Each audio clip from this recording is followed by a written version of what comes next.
బతుకమ్మను తయారు చేయడానికి గునుగు పూలు, తంగేడు పూలు, బంతి, చామంతి పూలు, మల్లెలు, లిల్లీ పూలు, గడ్డి పువ్వు, గుమ్మడి పువ్వులు మొదలైన వాటితో బతుకమ్మను పేరుస్తారు.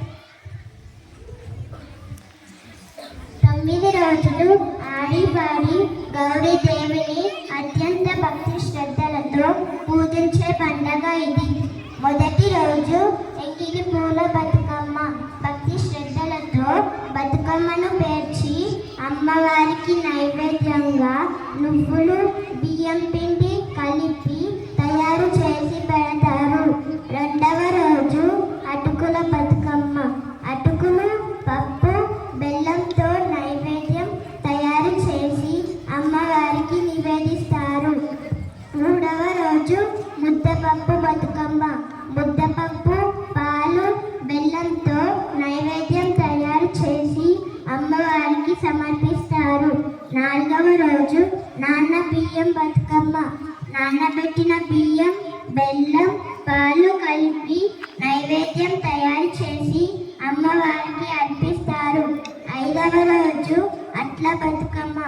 ఈ రోజు అమ్మవారికి నైవేద్యంగా అట్లను, దోసలను పెట్టి పూజిస్తారు. 6వ రోజును అలిగిన పూల బతుకమ్మగా పిలుస్తారు. 7వ రోజు వేపకాయల బతుకమ్మ. వేప పండ్ల లాగా బియ్యం పిండిని చుట్టి వాటిని బాగా వేయించి నైవేద్యంగా సమర్పిస్తారు. 8వ రోజు వెన్న ముద్దల బతుకమ్మ. వెన్న, నువ్వులు, బెల్లం కలిపి నైవేద్యంగా తయారు చేసి అమ్మవారికి పెడతారు. 9వ రోజు అత్యంత ముఖ్యమైన రోజు సద్దుల బతుకమ్మ. అమ్మవారికి నైవేద్యంగా పెరుగన్నం, చింతపండు పులిహోర, నిమ్మకాయ అన్నం, కొబ్బరి అన్నం, నువ్వుల అన్నం తయారు చేసి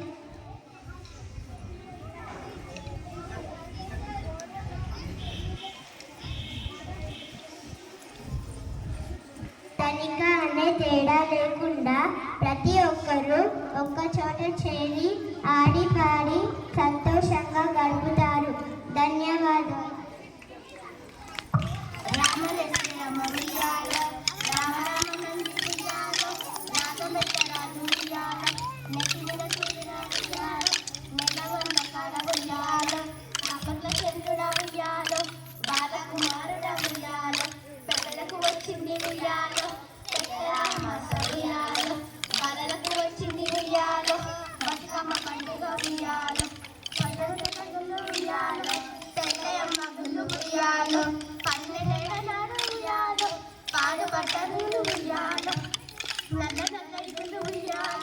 ననలయ మగ్గులు ఉయ్యాలో, పచ్చ పచ్చ పచ్చగులు ఉయ్యాలో, పచ్చయ మగ్గులు ఉయ్యాలో, పచ్చయి పరదల ఉయ్యాలో, పాలు పడ్డలను ఉయ్యాలో.